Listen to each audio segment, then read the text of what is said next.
අලුත් අවුරුද්දට ඔන්න ගෙනාව ලොකුම ලොකු සේල් එකක්. මේක තියෙන්නේ දෙල්ගොඩ පූගොඩ පාරට හැරෙනම තැන සිප්තාරා ඉන්ටර්නැෂනල් ස්කූල් එකට මෙහා පැත්තේ.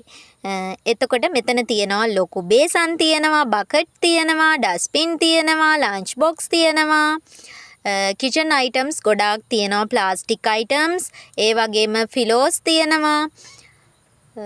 තව පිහි තියෙනවා, කතුරු තියෙනවා, කටින් බෝඩ් තියෙනවා. ඒ වගේ මේ හැම දෙයක්ම 350යි. සමහර අයිටම්ස් තියෙනවා දෙකක් 350. මේ සේල් එක තියෙන්නේ අප්‍රේල් 10 වෙනකම් විතරයි. ඉක්මන් කරන්න, ඉක්මනින් ඇවිල්ලා බලන්න. ගොඩක් වාසි දේවල් තියෙනවා. ගෙදරට ඕන කරන හැම දෙයක්ම වගේ තියෙනවා. ඒ වගේම තමයි පොඩි බබාලට සෙල්ලම් බඩු තියෙනවා. ඒවත් ඇවිල්ලා බලන්න. මේ වගේ පොඩි මග්ස් තියෙනවා. හැම දෙයක්ම ඇවිල්ලා බලන්න. ලොකු බාස්කට් තියෙනවා. වාසිම වාසි ලොකුම ලාභයක්.